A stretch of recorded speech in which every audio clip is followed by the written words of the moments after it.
What's the difference between sex addiction and porn addiction? Well, exactly that. Um, Someone could say, well, sex addiction is porn addiction is sex addiction. Um, Addiction is addiction.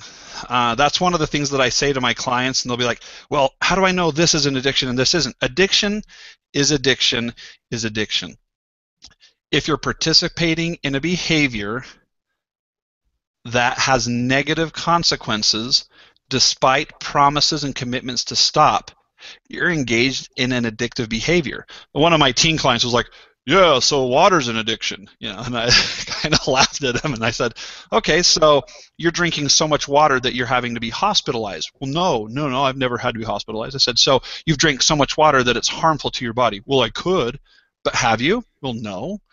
Then it's not an addiction because there's no negative consequences. In fact, you could have the opposite of addiction, which is you're not drinking enough water, so you're not getting the liquid that you need, so you're hurting your body.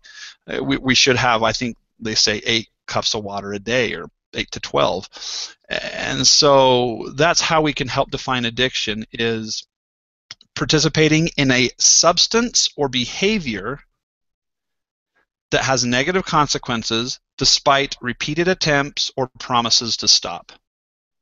So, can sex addiction, can sex be a healthy behavior? Well, absolutely. Can sex become an addictive behavior? Yes.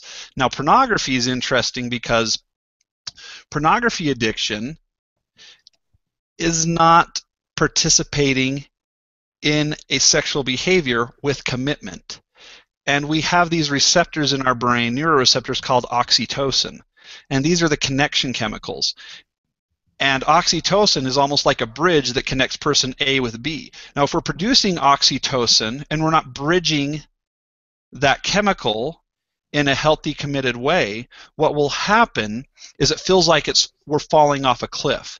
So if someone's participating in a sexual behavior where no commitment is present, like pornography, for example, or a prostitute or something on those levels, there's no commitment there. It's a pseudo relationship, and it leaves one feeling empty. It almost creates this massive influx of oxytocin with nowhere to go or nowhere to connect, and so it almost feels like we fall off a cliff. And addicts understand this emotion. They'll say, I just feel so empty and so gross, and just, or whatever the emotions are they're feeling, so shameful inside.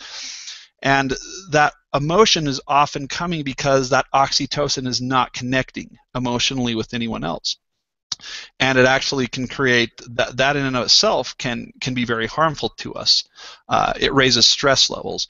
It creates more anxiety. It raises our levels of cortisol, which is it's an emotional healing chemical. And when we have too much cortisol, it can start breaking down our immune system and actually hurting us.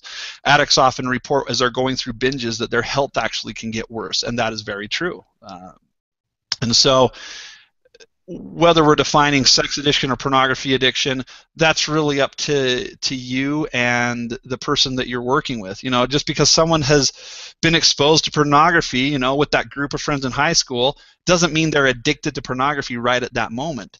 Now, if they start participating in the behavior, it starts dominating their thoughts. They find themselves beginning to isolate to participate in that behavior. Then they find themselves hiding and lying about the behavior, experiencing negative emotions and negative consequences. That's where the addiction really houses itself. So yeah, sex can be an addiction, porn can be an addiction, and it really depends on where you're taking that behavior and being honest with yourself.